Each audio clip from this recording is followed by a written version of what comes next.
হরে কৃষ্ণ। আজ 2রা ভাদ্র 1432 ও 19 আগস্ট 2025 মঙ্গলবার একাদশী অন্নদা বা অজা। এই অন্নদা একাদশীর দিন আমি ভাগবতম পাঠ করছি। আজ আমি পাঠ করছি ভাগবতমের 4র্থ স্কন্ধ 2য় ভাগ 21 অধ্যায় পৃথু মহারাজের উপদেশের শ্লোক 27। নারায়ণ হে নারায়ণ ভবভয় হরে নম নারায়ণ।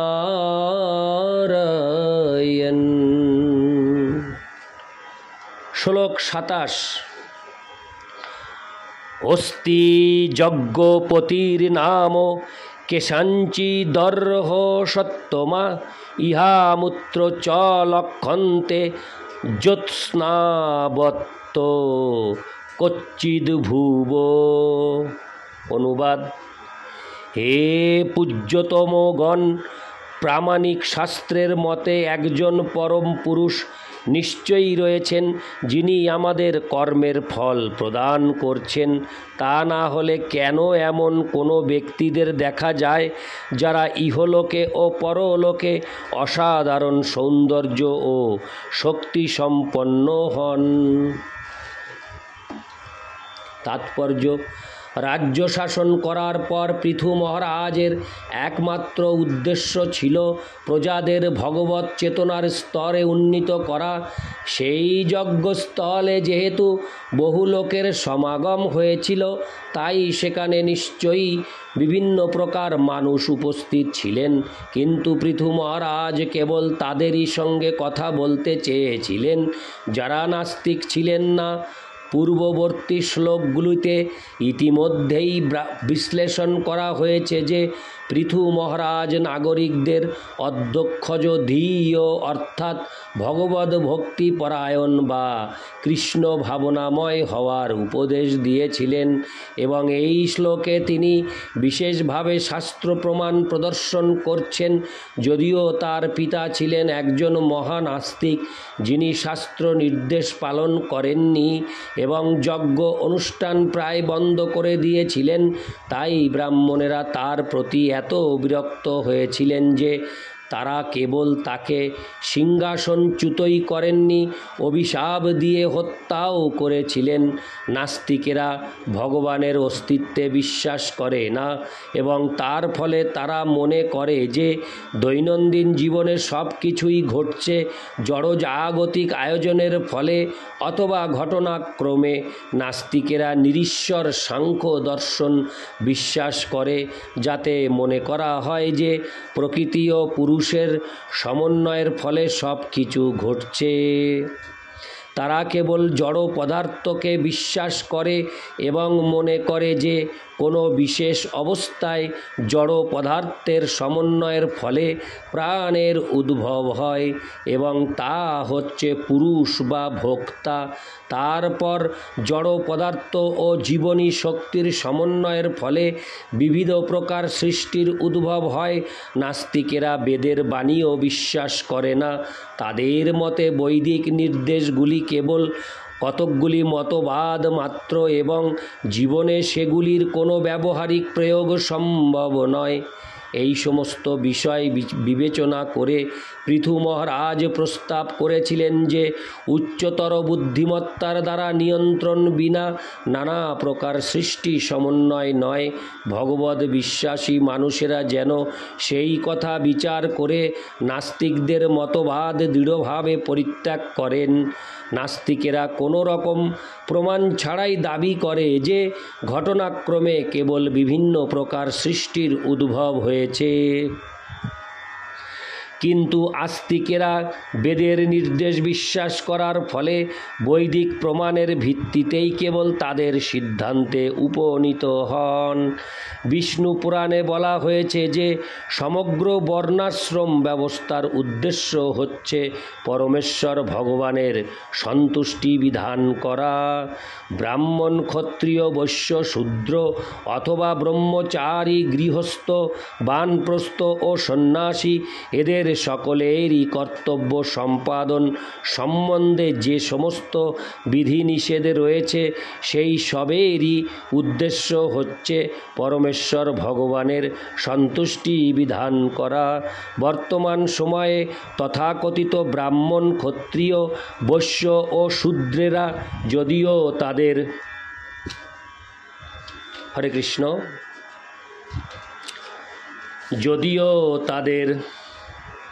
প্রকৃত সংস্কৃতি হারিয়ে ফেলেছে, তবুও তারা জন্ম অনুসারে ব্রাহ্মণ, ক্ষত্রিয়, বৈশ্য ও শূদ্র হওয়ার দাবি করে।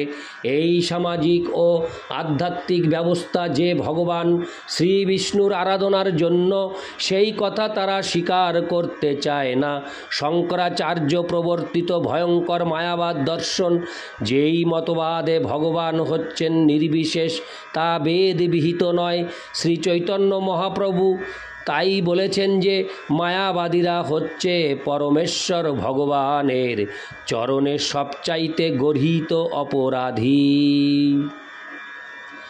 বৈদিক প্রথায় যারা বেদের নির্দেশ মানে না তাদের বলা হয় নাস্তিক। বুদ্ধদেব যখন অহিংসার বাণী প্রচার করেছিলেন তখন তাকে সেই মতবাদ প্রতিষ্ঠা করার জন্য বেদকে অস্বীকার করতে হয়েছিল এবং সেই জন্য বেদের অনুগামীদের মতে তিনি হচ্ছেন নাস্তিক। কিন্তু চৈতন্য মহাপ্রভু যদিও স্পষ্টভাবে বলেছেন যে বৌদ্ধ দর্শনের অনুগামীরা যেহেতু বেদের প্রামাণিকতা অস্বীকার করে তাই তারা হচ্ছে নাস্তিক, কিন্তু শঙ্করাচার্য ছলনাপূর্বক বেদকে প্রতিষ্ঠা করার জন্য বৌদ্ধদের মায়াবাদ দর্শন অনুসরণ করেছিলেন।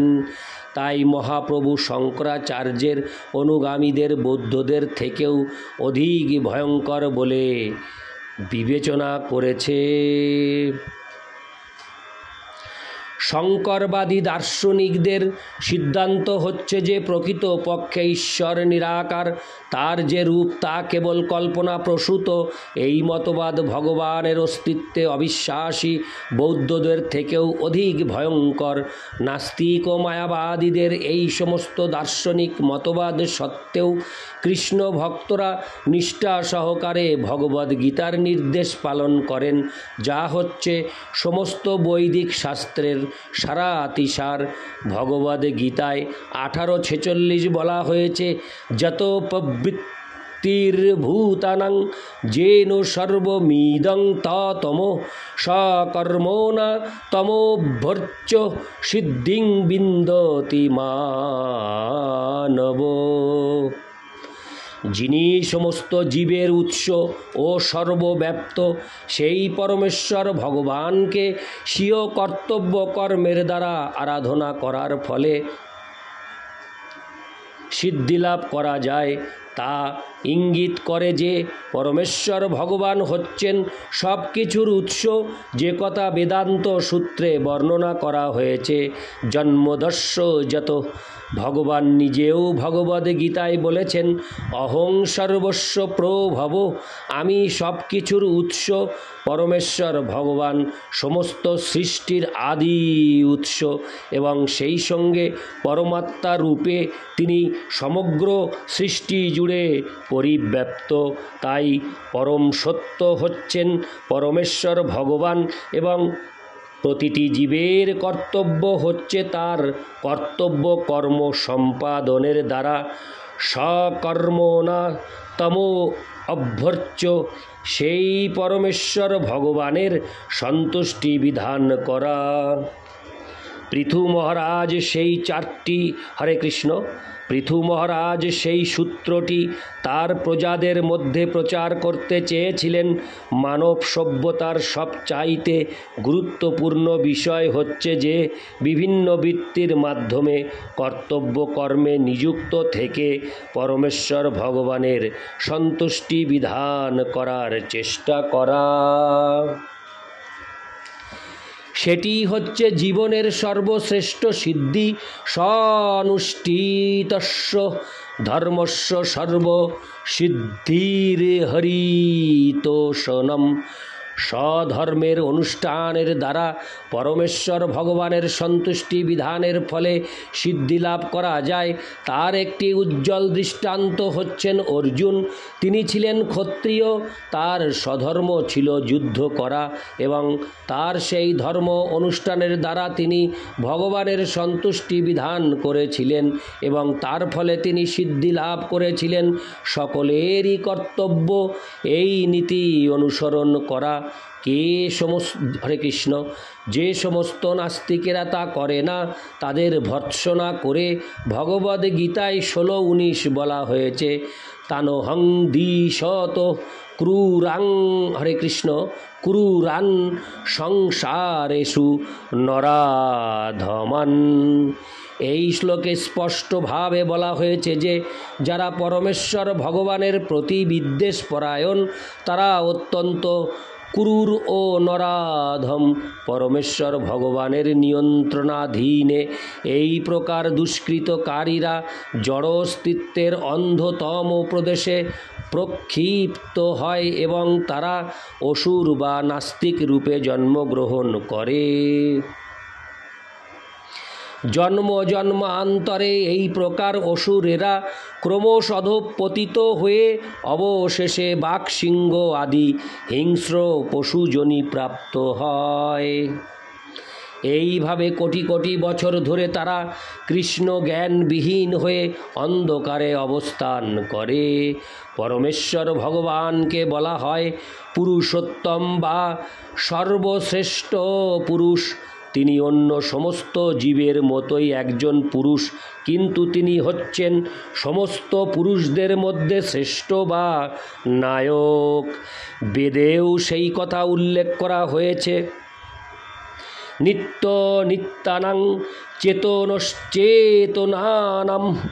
সমস্ত নিত্যের মধ্যে তিনি হচ্ছেন পরম নিত্য, সমস্ত চেতনের মধ্যে তিনি হচ্ছেন পরম চেতন এবং তিনি পূর্ণ। অন্য জীবের কার্যকলাপে হস্তক্ষেপ করার কোনো প্রয়োজন তার হয় না, কিন্তু যেহেতু তিনি হচ্ছেন সমস্ত জীবের পালক তাই তাদেরকে সঠিক স্তরে নিয়ে আসার অধিকার তার রয়েছে যাতে তারা সুখী হতে পারে। পিতা যেমন চান যে তার পরিচালনায় থেকে তার সমস্ত সন্তানেরা সুখী হোক, তেমনি পরম পিতা পরমেশ্বর ভগবান শ্রীকৃষ্ণও চান যে হরে কৃষ্ণ তেমনি পরম পিতা পরমেশ্বর ভগবান শ্রীকৃষ্ণও চান যে সমস্ত জীবেরাই সুখী হোক।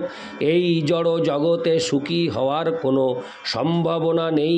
পিতা ও পুত্র উভয়েই নিত্য, কিন্তু জীব যদি তার নিত্য আনন্দময় ও জ্ঞানময় জীবনের স্তরে না আসে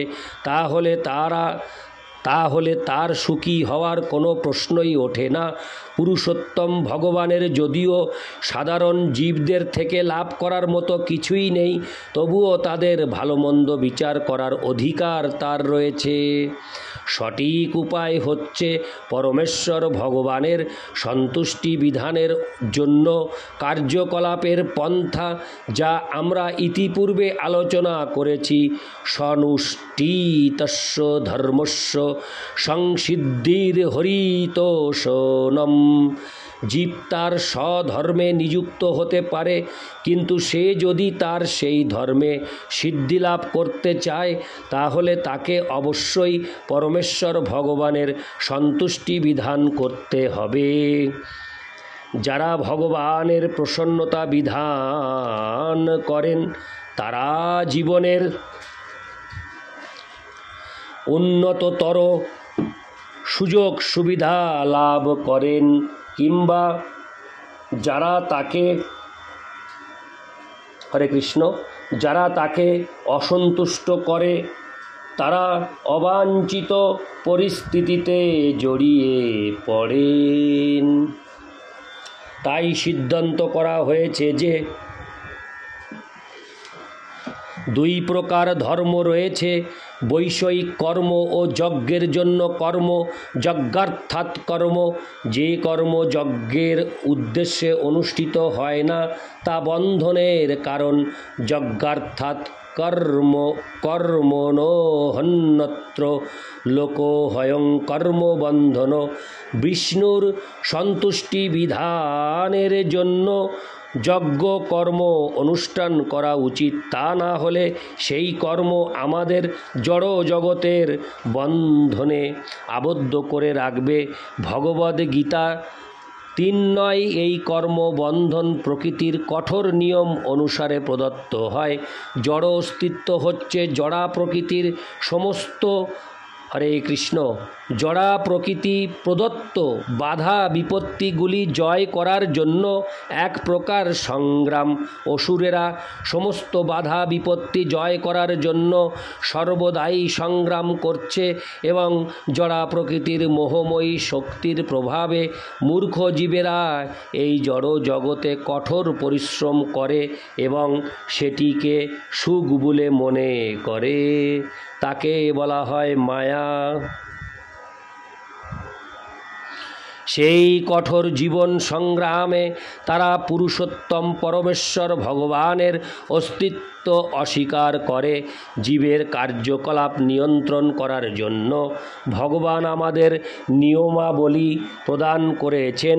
ঠিক যেমন রাজা তার রাজ্যের আইন প্রদান করেন এবং কেউ যখন সেই আইন ভঙ্গ করে তখন তাকে দণ্ড দেওয়া হয়, তেমনি ভগবান আমাদের বেদের অচ্যুত জ্ঞান প্রদান করেছেন, যা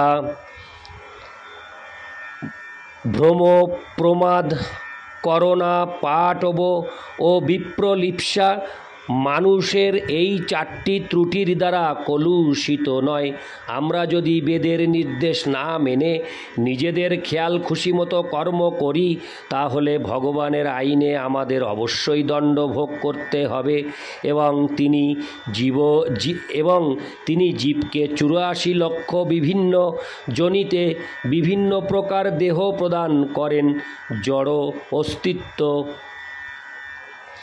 বা ইন্দ্রিয় তৃপ্তি সাধনের পন্থা প্রকৃতি প্রদত্ত বিভিন্ন প্রকার শরীর অনুসারে হয়ে থাকে।